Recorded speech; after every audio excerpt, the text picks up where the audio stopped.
know this time of the year, this is the medium SUV size. If you look at the Bronco, we actually did it on our last big SUV, which is I also made it today. But that's the one row. That's also a 2-row one, but it only has one door. But I couldn't put it into a small SUV, otherwise there only be one real. But as you look here, this, even though you don't know which place this time might come. I think it's first or second, I forgot. But as I'm pretending this car to be the old Outlander, I couldn't move the Bronco anywhere else. But the other two cars at the Compass was, of course, a small SUV. And the Fiat 500, I wouldn't move it to the bit, otherwise it would come last.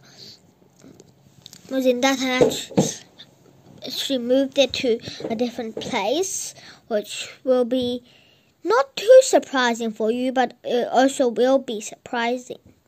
Okay, we'll start with the exterior. We're going to talk about interior, and then we'll go to well, I think we might have enough time to talk about our price. Of course, we'll talk about price, but then I'll talk to last to first. Okay, now let's start with introducing with you which cars we have. We have firstly down there we have the Cherokee, and here is the Bronco, and of course I've told you this is the Outlander. As I said, I'm starting with the exterior, so let's start with what I said first, the Cherokee. The Cherokee, of course, I know it's a bit yellow on the side, and it's just because of the light. It's no reason to be yellow, but it's just about the light making it yellow. See, different words, it makes it different colors. It's just because of the light. So here, I'll show you when it's not like that. This is the screen's problem. I'll tell you first that the exterior of this car, it looks pretty good, but they didn't make the light colored, and I forgot the name, grey, so it looks weird on the front. But let's go to the side and see what it did there. On the side, you might be wondering why it's a bit blue on the ground there. It's because I'm making the video over the Bronco, otherwise I can't really see it on the other side either. So on the side, you can see it says Cherokee, then the wheels, and then they didn't make the alloy wheels or steel wheels. And then the top, you can see kind of a rack, I think, a rack. Okay, now let's move to the back. On the back, you can see the backlight, of course. You can see the spare wheel, and the other part, I'm not too sure what that is on the car. I think it's something similar to a back thing. Well, I don't actually know if you don't know. Okay, now let's move to the Bronco's front. The front of the Bronco, it says Bronco. There's these two lights, which is a bit different to the car I showed you in the morning. But let's move to the side now, because I didn't have anything to tell you. This time I'm putting it over the Outlander, otherwise you can't see it either. But if you actually move it a bit higher, maybe this might be better. No, this is going to be better, yes. So it says the Bronco on the bottom. You might see the Mustang badge there, and you can't see the alloy wheels or steel wheels either. There's only 2 rows, but inside, if you look clearly, which I can't show you on the phone, there's actually also a back row. Now, you can also see the black part, which looks actually pretty good. So let's actually now move to the back. There's no back. You can't see the lights too well on this Hot Wheels. I forgot to mention that we're doing Hot Wheels then. I know sometimes we're doing Hot Wheels, and sometimes we might add some Matchbox on, like our Fiat is going to be a Matchbox, and our Jeep facelift from our last video was a Matchbox.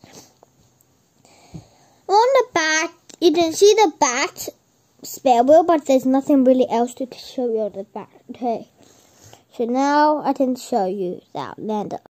On the Outlander, the front it's pretty dirty, but you can't see the Mitsubishi badge because it's, as I said, it's just a pretend, because otherwise we wouldn't have any medium SUVs for this size. The two lights, they actually look pretty similar to a Mercedes. I mean a Mitsubishi, but the black part, that there's no badge part, so it looks pretty weird. Let's look to the side. On the side, looking from this, it actually looks pretty similar to a real one. I mean, like the difference. You can't really see any difference here. But it looks more like a wagon shape on the phone, but on real life, if you look out of the phone, it's a bit different. Just that the light is also making it a little bit weird. Okay, as I turn, I'll show you the back. On the back, I know the red light, you can see it looks pretty similar to Mitsubishi. That's the best part. I think it made it similar to Mitsubishi Outlander. And then the badge part, it actually looks, if you don't look on the phone, it actually looks exactly like a Mitsubishi Outlander. So that's why I put in it to be that. Okay, I'm pretty sure we'll have to move on to talk about interior. So I'll start with always the Jeep to the Mitsubishi. So let's start with the Jeep then. As I told you, we're starting with the Cherokee. Okay, on the Cherokee, I know I've just made it still now, but the Cherokee on the front row, you have good headroom, good knee room, and good toe room. This is a very good aspect. If your legs move when you're driving on the front row, when it touches the ground, the car just moves forward like about 10 centimeters. Because you might think that you're trying to make the car move forwards or start the engine again. So that's not too good, because if you're just doing like thinking or something like that in the car, in the red light, the car just zooms forwards a bit, and it just might crash into the car in front of you, which is not a very good part. But if you actually think the rest of the car is pretty good, but in the back row, good headroom, good knee room, and good toe room. Well, you get I'm pretty sure it's a 10-inch touchscreen, and I'm pretty sure that's all I'll tell you about this car. So let's move to the Bronco. Okay, now as we move into the Bronco, in the front row, good headroom, good knee room, good toe room. You get a 9-inch touchscreen, smaller by 1 inch for the Jeep. It's actually pretty good, because all features on your touchscreen are what I call pretty good. Okay. And to move to the back row, you need to put the front seat down and then go to the back. In the back, not good headroom, but knee room and toe room are all good. Let's move to the Mitsubishi Outlander. In the Mitsubishi, well, headroom good, knee room good, toe room good on both front and back rows. Your knee room is pretty good on the front row, but not too good at the back.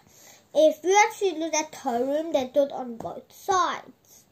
You get a 10-inch touchscreen too, and well, it's actually pretty good. And all features on the touchscreen are what you need, and there's maybe like one or two that you will find surprising. Okay, I won't tell you what they are. Okay, let's move to the price. The Cherokee is $38,250 to $53,450. The one we usually, let me just check it. As I checked, our Jeep is the limited, so it's pretty good. But as I checked, the price is $57.50, so it just went up for like $12,000.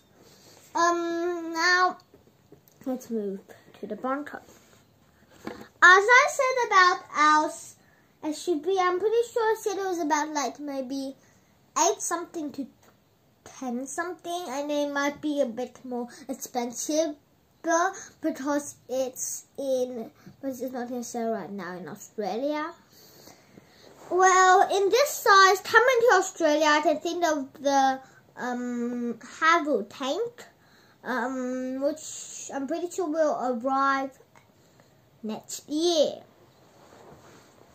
The Bronco, I'm pretty sure the price for this small car is $38,250 to $65,750. That's what I expect, but it can if it comes to Australia someday. But for now, it's not on sale. Now let's move to the Outlander. So Outlander takes a lot of price because it's $34,490 to $68,490. It's like taking over $30,000. The one we're using is a hybrid. So if we small the price down, it's $54,590 to $64,490. But this is not. It was a food. This one, so it's $54,590. So on price overall, it was the Cherokee was 50 was 50. The Outlander was 54, and our Bronco was like maybe about 38. So who's our winner? I know you might find this a bit surprising, but coming from last place is the Bronco. I know it's the cheapest, but it's hard to get into the back row, and there are a lot of stuff that you find not so good in the features. But as I said, when we were talking about interior, it was what I said, mostly good. Is what I told mostly good. For now, our next one is to the Jeep Cherokee. Jeep Cherokee.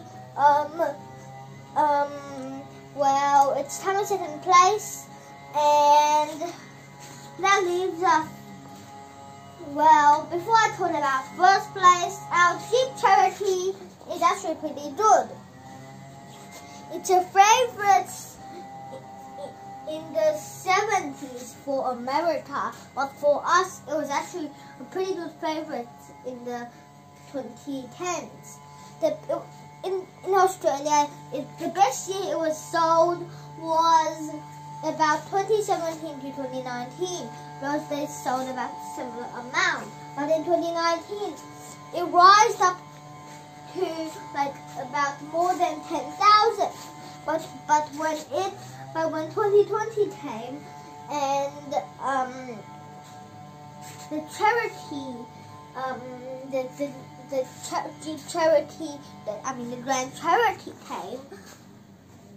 When the Grand Cherokee came for about 5 years, it actually became a good seller at 2020. So that's why the Cherokee is now not a so good seller. It's because that the Cherokee is coming. But I expect in 2022 it's going to be a bit better than 2021 and 2020, because a new version has arrived, and people might wait for other people to test it out to see if it's a good car.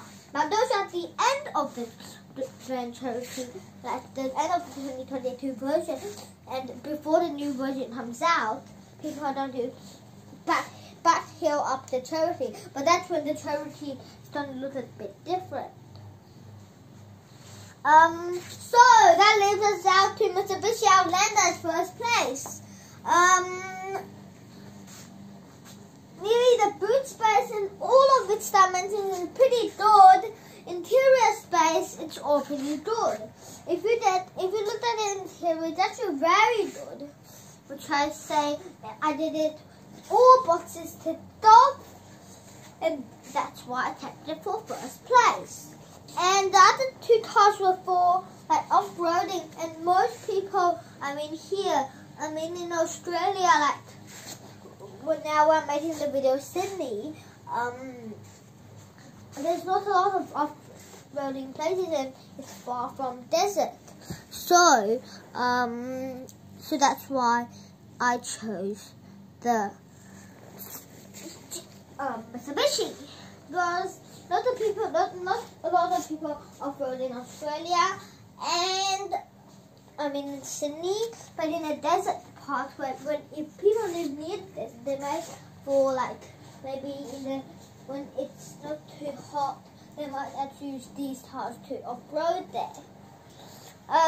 But some scientists who take pictures of cactuses, and suppose they have to use these kind of cars. But to store all pictures, those might need a bigger car. That's the cars we used in our last videos. Okay, let's do off-roading if you want, but which is not going to add the Mitsubishi, but as I said, it's not off-road car, and see if I need to change the places. Okay, let's see it right now. Okay, just start that type in error.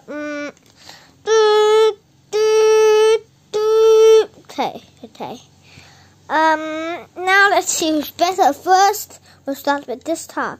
Wait until it's in the end of a minute. We'll start from now. The car's driving up. It's supposed to turn here. It went up the hill. Up there. It just zooms up there but reverse back down there. This time I'm using all hands. When it's up there, the car comes down and lands in the dried sand. So the car needs a lot of power to get out. That's why I didn't use the Mitsubishi.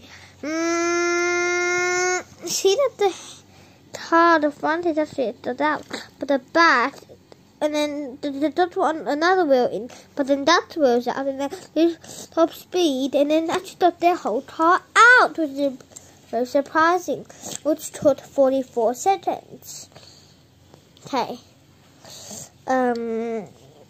So that was actually pretty good for the Jeep Cherokee. But now let's do the Bronco, as I went for 4 minutes again. Now, going off top speed, it wants to win. It wants to let forward one place. Look, the car jam actually landed there in only 11 seconds. But people who want to go to the back, Okay, so the Mitsubishi is our winner. So I'll pause it for now. Press subscribe, like, and notification bell for now. Bye. See you later next time.